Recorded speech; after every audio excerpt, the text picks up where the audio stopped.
Hello guys, स्वागत है आप लोगों का हेलगोड की एक और नई वीडियो में। तो जैसा कि हम लोगों ने लास्ट एपिसोड में देखा था, ज़ियांगलिंग एसएटजू के साथ अकेले फाइट करने के लिए उन्हें लेकर अपने हेल डोमेन के अंदर आ गया था, लेकिन एसएटजू के पीछे पीछे उनके सभी डिसेबल्स भी वहां पे पहुंच जाते हैं। जिसके बाद मिस चूचू वहां पे उन सभी के साथ शर्त लगाते हुए कहती है, अगर तुम में से कोई भी अपने सिर्फ एक ही अटैक के साथ इस ज़ियांगलिंग को खत्म कर देता है तो उसे बाकी सभी की ट्रेस मिलेगी। मिस चूचू की ये बात सुनकर हम देखते हैं कि सभी लोग वहां पे अपने अल्टीमेट अटैक्स का इस्तेमाल करते हुए ज़ियांगलिंग के ऊपर हमले करना शुरू कर देते हैं। लेकिन ज़ियांगलिंग के अंदर एक डिवाइन एबिलिटी थी जिसके चलते वो किसी की भी पावर को कॉपी कर सकता था। इसलिए हम देखते हैं कि भले ज़ियांगलिंग वहां पे उनके सभी हमलों से सर्वाइव कर गया था, लेकिन इस दौरान उसकी हालत इतनी ज्यादा खराब हो चुकी थी कि वो गुस्से में आकर एक साथ ही उन सभी को खत्म करने के लिए एसएटजू की पावर को कॉपी करने की कोशिश करता है। लेकिन वो बेचारा कहाँ जानता था कि एसएटजू की पावर को तो खुद हेवन कॉपी नहीं कर सकता, तो वो क्या चीज है। इसलिए हम देखते हैं कि एसएटजू भी उसे वहाँ पे अपनी टेक्निक की ट्रू पावर दिखाते हुए न सिर्फ वहाँ पे ज़ियांगलिंग को जान से मार देते हैं, बल्कि उसी के साथ साथ डिप्टी लीडर के भेजे हुए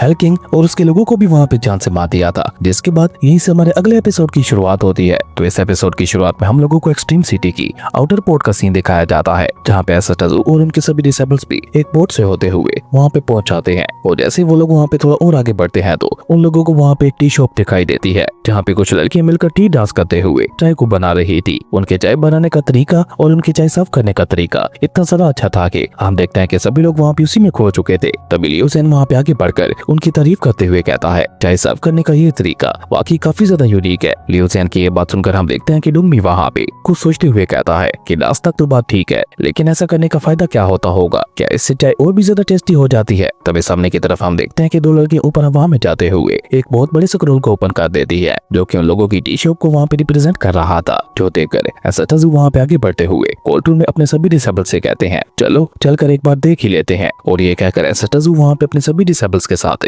टी शॉप में आगे की तरफ बढ़ जाते हैं, जिन्हें वहाँ पे इस तरह से अपनी शॉप में आते हुए देखकर एक लड़की की फेस की ऊपर इविल स्माइल आ जाती है। उसे देखकर वहाँ पे ऐसा महसूस हो रहा था जैसा कि वो अपने मकसद में कामयाब हो गई हो। खैर उसके बाद सीन चेंज होता है और हम लोगों को डिप्टी लीडर के प्राइवेट रूम का सीन दिखाया जाता है, जहाँ पे वो दो लड़कियों के साथ बैठा हुआ अपनी रात के खाने का मजा उठा रहा था। और तभी उसके एक डिसेबल वहाँ पे आकर उसे इन्फॉर्म करते हुए कहता है, मास्टर आपका आइडिया तो वाकई कमाल कर गया, आप बहुत ज्यादा कमाल के हो। आपको पहले ही पता चल जाता है कि अपने दुश्मन को कैसे हैंडल करना है। आपने ज़ू यांग के लिए जो नई चाय वाला ट्रैप बिछाया था वो वाकई काम कर गया। ज़ू यांग वाकई हमारी नई चाय पीने के लिए हमारी टी शॉप में पहुंच चुका है। आपने उस डिसेबल की ये बात सुनकर हम देखते हैं कि डिप्टी लीडर के फेस के ऊपर एक इविल स्माइल आ जाती है, जो देखकर वो डिसेबल भी वहाँ पे खुशी खुशी अपनी बात आगे बढ़ाते हुए कहता है, जैसा कि आपने कहा था मैंने हमारे सारे असैसिन्स को टी शॉप के चारों तरफ छुपने के लिए कह दिया है। जैसे ही लोगों को वहाँ पे मौका मिलेगा वो लोग एक भी पल जाया किए बगैर उस ज़ू यांग को खत्म कर देंगे। जबकि वहीं दूसरी तरफ हम देखते हैं कि उस टी शॉप के चारों तरफ वाकई काफी सारे असैसिन छुपे हुए थे। जबकि अपने प्लान को पूरा होते हुए देखकर डिप्टी लीडर भी काफी ज्यादा खुश दिखाई दे रहा था। वो एसएटजू ज़ू यांग को याद करते हुए कहता है, ज़ू यांग अब मैं देखता हूँ तुम कैसे बच पाते हो। खैर उसके बाद सीन चेंज होता है और हम एसएटजू को देखते हैं, जो कि अपने सभी डिसेबल्स के साथ टी शॉप के अंदर जाकर बैठ गए थे। और उनके मनोरंजन के लिए वो लड़के भी वहाँ पे अपना टी डांस करते हुए एसएटजू के लिए चाय तैयार करने लगी थी। लेकिन उनके डांस को देखकर एसएटजू वहाँ पे कोल्ड रूम में कहते हैं, ये तो बहुत ज्यादा बोरिंग है। एसएटजू की ये बात सुनकर शॉप का ओनर वहाँ पे चिल्लाते हुए अपनी लड़कियों से कहता है, एसएटजू बोर हो रहे हैं, जल्दी से उन्हें चाय पेश की जाए। उसके ऐसा कहते ही हम देखते हैं कि एक लड़की वहाँ पे एक ही ट्रे में 3 तरह की चाय लेकर आती है, जिसके बारे में शॉप ओनर वहाँ पे एसएटजू को बताता है, ये तीनों अलग तरह की चाय है, जिन्हें हमारी शॉप की स्पेशल टी भी कहा जाता है। प्लीज एंसेस्टर एक बार इसे टेस्ट करके देखिए। लेकिन अभी वो शॉप ओनर वहाँ पे एसएटजू से ये सब कह ही रहा था कि तभी एसएटजू को वहाँ पे एक स्टारशिप गुजरते हुए दिखाई देती है, जिसे देखकर एसएटजू के फेस के ऊपर कोल्डनेस बढ़ जाती है। जो देखकर शॉप का ओनर वहाँ पे घबराते हुए कहता है, अरे नहीं, इसने तो स्टारशिप को देख लिया, मुझे कुछ भी करके यहाँ पे इसका ध्यान भटकाना होगा। और ये कहकर वो वहाँ पे थोड़ा घबराते हुए कहता है, क्या हुआ एसएटजू, क्या आपको हमारी चाय पसंद नहीं आई। शॉप ओनर की ये बात सुनकर हम देखते हैं कि एसएटजू वहाँ पे उसकी तरफ देखने लगते हैं, जो देखकर वो शॉप ओनर वहाँ पे एक लंबी सांस छोड़ते हुए कहता है, आज तो लगता है कि मैं एंजाइटी से ही मारा जाऊंगा।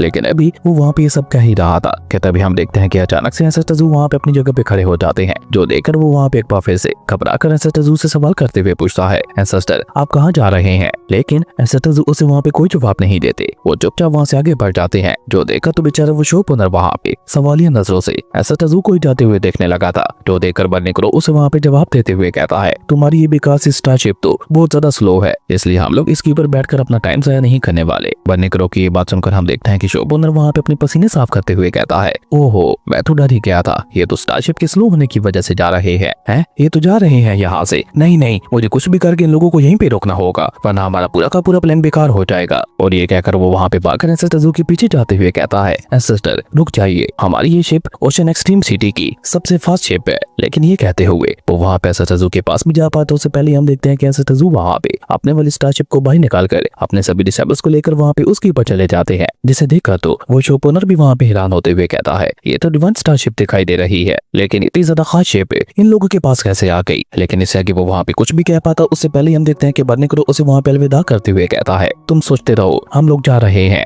और इसी के साथ ही हम देखते हैं कि एसेटजू वहाँ पे अपनी स्टारशिप को आगे बढ़ाते हुए वहाँ पे मौजूद एक स्पेस टाइम क्रैक पोर्टल के अंदर चले जाते हैं और डिप्टी लीडर के भेजे हुए वो असैसिन्स जो कि एसेटजू को मारने के लिए वहाँ पे छुपे हुए थे, उन बेचारों को वहाँ पे कुछ करने का मौका ही नहीं मिल पाता, क्योंकि एसेटजू की डिवाइन स्टारशिप की रफ्तार लाइटिंग स्पीड से भी ज्यादा थी। इसलिए उनको वहाँ पे ऐसा महसूस होता है कि कोई हवा का झोंका उन लोगों के पास से गुजरा है। इसलिए वो सभी असैसिन्स वहाँ पे आपस में बातें करते हुए कहने लगे थे ये अभी अभी यहाँ पे क्या हुआ और ज़ू यंग कहाँ गया। इसी बीच हम देखते हैं कि एक लड़की वहाँ पे आगे बढ़कर शॉप ओनर से सवाल करते हुए पूछती है मास्टर क्या उन असैसिन्स ने एसेटजू को जान से मार दिया होगा। जिसपे शॉप ओनर गुस्सा होकर वहाँ पे चिल्लाते हुए कहता है क्या तुम्हारा दिमाग खराब हो गया है, वो भला किसे मारेंगे, क्या वो लोग तुम्हें यहाँ से जाते हुए दिखाई भी दिए। अभी के लिए हम उन्हें मारना तो छोड़ो पकड़ भी नहीं सकते, लेकिन अच्छी बात यह है कि वो लोग खुद ही अपनी मौत की मुंह में चले गए हैं, तो अब हम लोगों को कुछ करने की कोई जरूरत ही नहीं है। लेकिन उन असैसिन्स को जाकर कह दो कि वो सभी लोग अभी भी उस पोर्टल के चारों तरफ छुपे रहें, ताकि अगर ज़ू यंग गलती से वहाँ से जिंदा लौटकर वापस भी आ जाता है तो वो उसे वहीं पे खत्म कर सके। जबकि वहीं दूसरी तरफ हम एसेटजू और उनके डिसेबल्स को देखते हैं जो कि अपनी डिवाइन स्टारशिप से होते हुए लाइटिंग स्पीड के साथ उस स्पेस टाइम क्रैक पोर्टल को ओपन करते हुए वहाँ से आगे बढ़ते चले जा रहे थे। और देखते ही देखते वो लोग वहाँ पे कुछ ही पलों के अंदर अंदर उस स्पेस टाइम क्रैक पोर्टल को ओपन करते हुए एक डार्क रूएंस वाले फॉरबिडन एरिया के अंदर एंटर कर जाते हैं, जो कि बिल्कुल किसी स्पेस रूएंस की तरह पूरा बिखरा हुआ था। ऊपर से वहाँ पे बहुत ज्यादा अंधेरा था, जिसे देखकर मैं चूचू वहाँ पे थोड़ा घबराते हुए कहती है यहाँ पे इतना ज्यादा अंधेरा क्यों है। और ये कहकर वो वहाँ पे एसेटजू से कहती है एंसेस्टर क्या आपको वाकई यकीन है कि हम जिस चाय की तलाश में यहाँ पे आए थे वो हमें यहीं पे मिलने वाली है। जिस पे एंसेस्टर तो उसे वहाँ पे कोई जवाब नहीं देते, लेकिन निंगजू आगे बढ़कर उसे वहाँ पे जवाब देते हुए कहती है मुझे तो लगता है उस चाय को हमारी नजरों से छुपाने के लिए ये सब किया गया है, क्योंकि ये जगह अभी हाल ही में ओपन हुई थी और अगर वाकई मेरा अंदाजा ठीक है तो हम लोगों को यहाँ पे बहुत ही ज्यादा कमाल की चाय मिलने वाली है। निंगजू की ये बात सुनकर हम देखते हैं कि लिंगू वहाँ पे ऊपर आसमान की तरफ देखते हुए कहता है लेकिन यहाँ पे हेवन और अर्थ दोनों ही आपस में इन्वर्टेड हो चुके हैं और ऊपर से जगह पे ना तो कोई सन है और ना ही कोई मून है, जिसके चलते मुझे लगता है कि ये जगह बहुत ज्यादा खतरनाक होने वाली है। हम सभी लोगों को यहाँ पे केयरफुल रहना होगा। लिंगू की ये बात सुनकर हम देखते हैं कि एसेटजू वहाँ पे कोल्ड टून में कहते हैं चिंता मत करो, और ये कहकर एसेटजू वहाँ पे अपनी क्रिएशन गोल्ड एनर्जी का इस्तेमाल करते हुए एक सन को क्रिएट करते हुए उसे वहाँ पे ऊपर आसमान की तरफ भेज देते हैं, जो कि जैसे जैसे ऊपर आसमान की तरफ जा रहा था वो आसपास की सारी पैरामोडियल एनर्जी को इकट्ठा करते हुए अपने साइज को भी बढ़ाता जा रहा था। और जैसे उसका साइज वहाँ पे थोड़ा बड़ा हो जाता है तो एसेटजू वहाँ पे चुटकी बजाते हुए कहते हैं एक्सट्रैक्ट। एसेटजू कैसा कहते ही हम देखते हैं कि वहाँ पे उस सन के अंदर से इतनी ज्यादा तेज स्पिरिचुअल एनर्जी रिलीज होती है कि हम देखते हैं कि वो पूरा का पूरा एरिया वहाँ पे रोशनी से जगमगा उठा था, जो देखकर लिंगू वहाँ पे हड़बड़ाते हुए कहता है एसेटर ये क्या करने जा रहे हैं। लेकिन ये कहकर जब वो ऊपर आसमान की तरफ देखता है तो जो कि दोनों ही वहाँ पे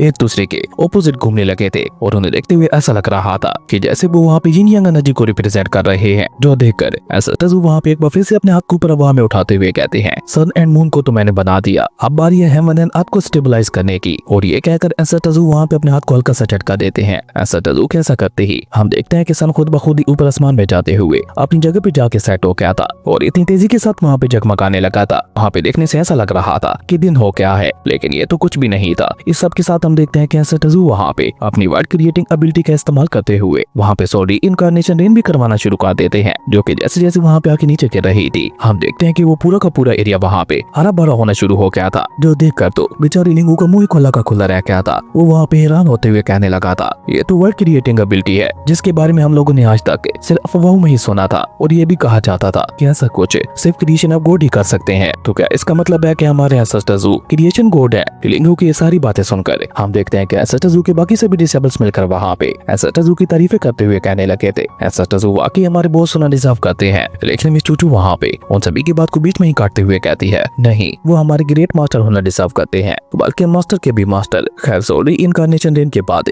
वहाँ पे काफी सारे फ्लावर्स हो गए थे, और साथ ही साथ हम देखते हैं कि वहाँ पे बारिश के बाद रेनबो भी बन गई थी, यानी कि एसेटर ने वहाँ पे एक तरह से अपनी क्रिएशन ऑफ गॉड एबिलिटी का इस्तेमाल करते हुए एक स्मॉल वर्ल्ड को ही क्रिएट कर दिया था। वहीं जैसे ही वो फ्लावर्स वहाँ पे खिलते हैं तो वो किसी फेस की तरह दिखाई दे रहे थे, जो देखकर बर्निक्रो आगे बढ़कर थोड़ा हैरान होते हुए कहता है ये फ्लावर्स तो कितने ज्यादा अगली है, अंधों के ऊपर रोशनी और उनकी देखभाल नहीं हो पाई, लेकिन फिर भी इतने गंदे तरीके के साथ उगने का क्या मतलब बनता है। वहीं पीछे की तरफ किंग जुई उन फ्लावर्स को देखते हुए कहती है इन्हें पकाने में बहुत ज्यादा मजा आएगा, किंगजुई की ये बात सुनकर हम देखते हैं कि ल्यूजियन वहाँ पे घबराते हुए डोंगमी से कहता है, हे बुढ़ाऊ, तुम इसे रोकते क्यों नहीं हो? आज हिम्मत जुटाकर इसे कह ही दो कि तुम्हारी कुकिंग बहुत ज्यादा बेकार है। इस पे डोंगमी वहाँ पे घबराकर उसे जवाब देते हुए कहता है कि मैंने एक बार इसे बताने की कोशिश की थी, इसने अपना पूरा का पूरा पतीला ही मेरे सर पे दे मारा था। इसी बीच हम देखते हैं कि हानशेंग वहाँ पे एक फ्लावर को अपने हाथों में लेते हुए कहता है, ये तो क्राइंग फेस का राज है। हानशेंग की ये बात सुनकर लीचिंग वहाँ पे आगे बढ़ते हुए उससे कहता है, तुमने बिल्कुल ठीक कहा, और कहा जाता है कि क्राइंग फेस का राज सिर्फ वही पे उगती है जहाँ की पैरामोडियल स्पिरिचुअल एनर्जी बहुत ज्यादा प्योर होती है। ये कभी हमारी एंशिएंट टैलेंट सेट के अंदर उगा करते थे, लेकिन आज से 10 लाख साल पहले जब हमारे एंशिएंट टैलेंट सेट डिस्ट्रॉय हो गया था तो यूनिवर्स की स्पिरिचुअल वेंस भी उसी के साथ ही डिस्ट्रॉय हो गई थी, जिसके चलते इन क्राइंग फेस का राज का भी हमेशा हमेशा के लिए अंत हो गया था। और यकीन मानो, इन्हें यहाँ पे देखकर मैं बहुत ज्यादा हैरान दिखाई दे रहा हूँ, क्योंकि इन्हें यहाँ पे मिलने का मैंने बिल्कुल भी नहीं सोचा था। इसी बीच हम देखते हैं कि लिंगू भी वहाँ पे आगे बढ़कर उन लोगों से कहता है, मैंने तो ये भी सुन रखा है कि जो कोई भी क्राइंग फेस का राज को खाता है तो उसकी पैरामोडियल स्पिरिचुअल एनर्जी बहुत ज्यादा बूस्ट हो जाती है। एंशिएंट समय में तो ये बहुत ही ज्यादा पॉपुलर हुआ करती थी, लेकिन उस समय भी इसे ढूंढ पाना बहुत ज्यादा मुश्किल काम था। इवन इसको पाने के लिए छोटे बड़े क्लैंस तो आपस में लड़ने को भी तैयार हो जाते थे। लिंगू की ये बात सुनकर हम देखते हैं कि बर्निक्रो वहाँ पे हैरान होते हुए कहता है, क्या वाकई तुम सच कह रहे हो? और ये कहकर तो बर्निक्रो वहाँ पे बिना कुछ सोचे समझे उस क्राइंग फेस के राज को निगल जाता है। लेकिन जैसे जैसे उसका जायका वहाँ पे बर्निक्रो के मुंह में जा रहा था तो बर्निक्रो वहाँ पे चिल्लाते हुए कह रहा था, इसका टेस्ट तो किसी डेविल फ्रूट की तरह लग रहा है, बहुत ही ज्यादा बेकार। लेकिन फिर भी बर्निक्रो वहाँ पे अपनी पैरामोडियल स्पिरिचुअल एनर्जी को बूस्ट करने के लिए उस पूरी की पूरी ग्रास को निकल जाता है। लेकिन उसे पूरा निकलने के बाद भी हम देखते हैं कि बर्निक्रो को वहाँ पे अपनी बॉडी में कोई भी फर्क महसूस नहीं होता। ऊपर से उसका जायका इतना ज्यादा बेकार था कि बर्निक्रो तो वहाँ पे उल्टी करने वाला था। लेकिन मैं चूचू जल्दी से आगे बढ़कर उसके मुंह को बंद करते हुए कहती है, हे रुको रुको, तुम उल्टी नहीं कर सकते। क्या तुम नहीं जानते कि ये ग्रास कितनी ज्यादा खास है? एक मर्द बनो, मर्द कभी भी ऐसे जायकों से नहीं घबराता। जितना जल्दी हो सके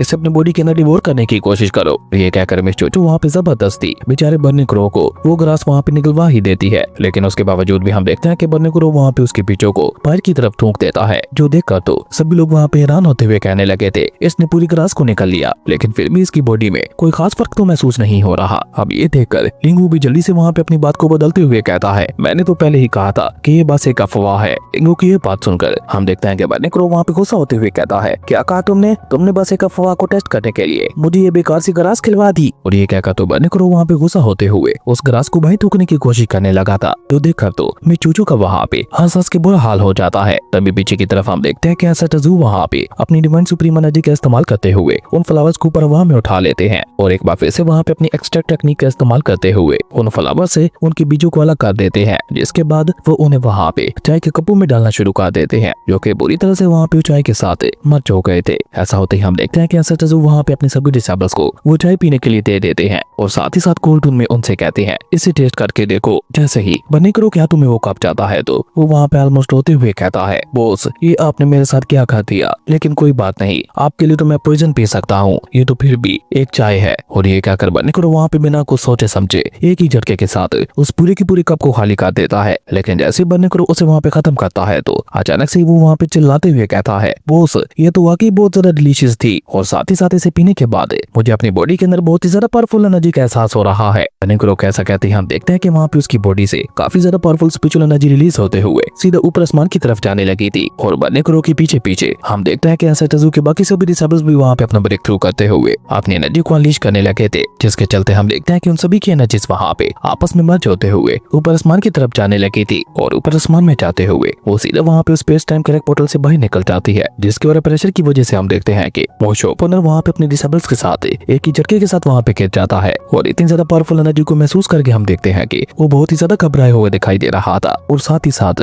वो वहाँ पे स्पेस टाइम करेक्ट पोर्टल की तरफ देखते हुए कह रहा था कि आखिर यहाँ पे ये सब हो क्या रहा है। इस पे उसकी एक डिसेबल वहाँ पे वो स्पेस टाइम करेक्ट पोर्टल की तरफ देखते हुए कहती है, ये खतरनाक पैरामोडियल एनर्जी तो उसके अंदर से निकल रही है, लेकिन आज अचानक इसे क्या हो गया? आज से पहले तो इसे एक गलत प्लेस माना जाता था, लेकिन अजीब बात यह है कि आज से पहले कभी भी इसमें ऐसी हलचल महसूस नहीं हुई, और आज अचानक से ही ये ना सिर्फ बहुत ज्यादा अनस्टेबल हो गया है। लेकिन अभी वो तीनों वहाँ पे इसी तरह से आपस में बातें कर ही रहे थे कि तभी हम देखते हैं कि अचानक से वो एनर्जी वहाँ पे और भी ज्यादा बढ़ना शुरू हो जाती है, जो देखकर वो शॉप ओनर वहाँ पे घबराते हुए कहने लगा था, जल्दी से भागो यहाँ से, वरना ये खतरनाक एनर्जी हम सभी को यहाँ पे खत्म कर देगी। और तभी देखते ही देखते वहाँ पे एक बहुत ही ज्यादा बड़ा एनर्जी ब्लास्ट हो जाता है। जबकि वहीं दूसरी तरफ हम एसेटाजू और उनके डिसेबल्स को देखते हैं, जो कि सभी वहाँ पे अपने ब्रेक थ्रू के बाद बहुत ही ज्यादा खुश दिखाई दे रहे थे। और हाउसियन तो वहाँ पे एक्साइटेड होते हुए कहने लगा था, इस पैरामोडियल एनर्जी का तो कोई भी जवाब नहीं है। मुझे ऐसा महसूस हो रहा है कि मेरी बॉडी के अंदर इतनी ज्यादा पावर है कि मैं पूरे की पूरी एक एलम तक को डिस्ट्रॉय कर सकता हूँ। हाउजियन की ये बात सुनकर हम देखते हैं कि लिंगू भी वहाँ पे उसकी हाँ में हाँ मिलाते हुए कहता है, तुम बिल्कुल ठीक कह रहे हो, ये क्रास वैसे तो बहुत ज्यादा बेकार थी, लेकिन इसके पीछे वाकई बहुत ज्यादा यूजफुल निकले। यानी कि एंशिएंट समय में इनके बारे में जो भी अफवाहें थी वो सारी बिल्कुल सच थी। हम लोग बस इसे गलत तरीके से खा रहे थे, इसलिए हमारी बॉडीज के ऊपर असर नहीं कर पा रहा था। लेकिन इससे आगे लिंगू वहाँ पे कुछ भी कह पाता उससे पहले हम देखते हैं कि मिचूचू वहाँ पे उसके हाथों से उस क्राइंग फेस ईटिंग ग्रास को लेते हुए कहती है, अगर तुम लोगों की बातें यहाँ पे बंद हो गई हो तो जल्दी से सारी ग्रास को यहाँ पे इकट्ठा करो। और ये कहकर मिचूचू खुद ही वहाँ पे आगे बढ़कर एक एक करके वो सारी ग्रास को वहाँ पे इकट्ठा करना शुरू कर देती है और साथ ही साथ वहाँ पे मुस्कुराते हुए कहने लगी थी, बाहर के वर्ल्ड में ये बहुत ही ज्यादा महंगे दामों में बिकेंगे। मिचूचू की हरकत को देखकर हाउजियन नाम में अपना सर हिलाते हुए कहने लगा था, ये लड़की बिना कभी नहीं सुधरने वाली। लेकिन इससे आगे हाउजियन वहाँ पे कुछ भी कह पाता उससे पहले ही हाउजियन को वहाँ पे कुछ लोगों के आने की आवाजें सुनाई देती है जो कि सीधा वहाँ पे नीचे आते हुए मिचूचू के ऊपर ही गिरने वाले थे। इसलिए हाउजियन जल्दी से आगे बढ़कर चिल्लाते हुए मिचूचू से कहता है, जरा संभल कर। और ये कहकर हाउजियन वहाँ पे जंप करते हुए मिचूचू को जाकर बचा लेता है। जबकि वो तीनों तो वहाँ पे बहुत ही तेजी के साथ नीचे आके गिरे थे और वो तीनों कोई और नहीं बल्कि शॉप ओनर और उसकी दोनों डिसेबल सी थी, जो कि जैसे वहाँ पे खुद को संभाल कर ऊपर की तरफ देखता है तो उसकी नजर वहाँ पे एंसेस्टर्स और उनके डिसेबल्स के ऊपर पड़ती है, जिन्हें वो वहाँ पे जिंदा देखकर बहुत ही ज्यादा हैरान हो जाता है। और वो अपनी जगह पे खड़ा होकर चौंकते हुए कहने लगा था, क्या तुम सभी लोग अभी तक जिंदा हो? लेकिन ये कहते कहते तुरंत ही वो वहाँ पे खुद को संभाल कर मुस्कुराते हुए एंसेस्टर्स से कहता है, ये तो वाकई बहुत अच्छी बात है, वैसे भी मुझे आप लोगों की बहुत ज्यादा चिंता हो रही थी। और ये कहते कहते उसकी नजर वहाँ पे मिचूचू के हाथ में पकड़ी हुई क्राइंग फेस ग्रास के ऊपर पड़ती है, जो देखकर तो उसके मुंह में भी वहाँ पे पानी आ जाता है। लेकिन वो वहाँ पे एक बार फिर से खुद को संभाल कर एंसेस्टर्स की तारीफ करते हुए कहता है, इसलिए तो लोग आपको एंसेस्टर्स कहते हैं। आपने यहाँ पे एंशिएंट स्पिरिचुअल ग्रास को ढूंढ निकाला। जब आप इस ग्रास को लेकर वापस मेरी टी शॉप में आओगे तो मैं बहुत ही ज्यादा महंगे दामों में इसे आपसे खरीद लूंगा, जिससे आपको काफी ज्यादा फायदा होगा। तो शॉप ओनर की ये बात सुनकर हम देखते हैं कि एंसेस्टर्स वहाँ पे कोल्ड टून में उससे कहते हैं, क्या तुम अभी तक भी अपनी इस गंदी सी एक्टिंग से नहीं थके? एंसेस्टर्स की ये बात सुनकर हम देखते हैं कि एक पल के लिए तो वहाँ पे शॉप ओनर को बहुत बड़ा झटका लगता है, लेकिन जल्दी वो वहाँ पे खुद को संभाल कर एक इवल स्माइल करते हुए एंसेस्टर्स से कहता है, ओह तो तुम्हें पहले से ही हमारे बारे में पता था। अगर ऐसी बात है तो अब तुम सभी लोगों को भी यहाँ पे मेरे फर्टिलाइजर फ्लावर्स बनना होगा।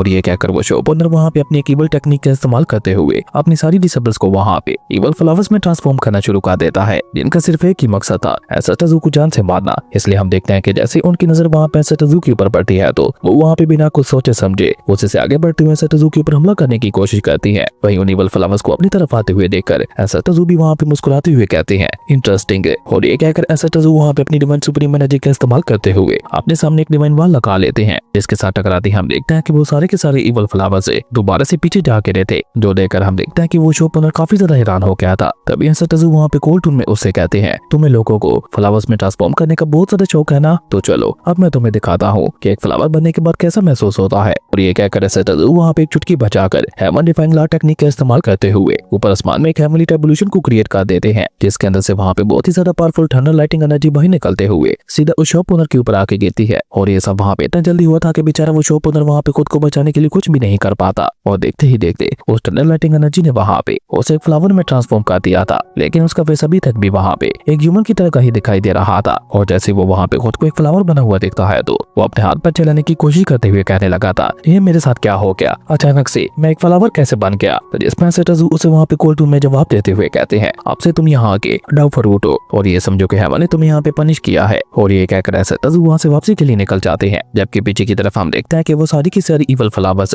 आगे बढ़ते हुए उसी शॉप ओनर के पास आ जाती है। गुस्से से उसे वहाँ पे घूरने लगी थी, तो देखा तो बेचारा वो शॉप ओनर वहाँ पे चिल्लाते हुए कहने लगा था, नहीं नहीं मेरे करीब मत आना। लेकिन हम देखते हैं कि वो सारी की सारी इवल फ्लावर्स उसे वहाँ पे उखाड़ते हुए उसे खाना शुरू कर देती है। जबकि सामने की तरफ हम देखते हैं कि एंसेस्टर्स तो अपने सभी डिसेबल्स को लेकर स्टारशिप के ऊपर जा चुके थे और साथ ही साथ वो वहाँ पे अपनी डिवोरिंग टेक्निक का इस्तेमाल करते हुए सारी की सारी क्राइंग फेस ग्रास को इकट्ठा करते हुए उसे वहाँ पे अपने पास रख लेते हैं। और उसके बाद वो वहाँ से अपनी अगली मंजिल की तरफ रवाना हो चुके थे। जबकि पीछे की तरफ हम देखते हैं कि वो शॉप ओनर वहाँ पे चिल्लाते हुए एंसेस्टर्स से कह रहा था, प्लीज वापस आओ, आकर मेरी मदद करो। लेकिन एंसेस्टर्स तो वहाँ पे उसकी कोई भी बात नहीं सुनते, जबकि वो इवल फ्लावर्स तो वहाँ पे एक एक करके उसके सारे पत्ते उखाड़ती जा रही थी। और उसे वहाँ पे ऐसा महसूस हो रहा था कि कोई उसके बॉडी पार्ट्स को वहाँ पे उसकी बॉडी से अलग कर रहा है। और इसी कमाल के सीन के साथ ही हम देखते हैं कि हमारी अमेजिंग एपिसोड यहीं पे खत्म हो जाता है। दोस्तों अगर आप लोगों को ये वीडियो अच्छी लगी तो लाइक कर दें और अगर चैनल पे नहीं आए हो तो सब्सक्राइब करते जाना। तो मिलता है एक न्यू वीडियो में, तब तक के लिए बाय।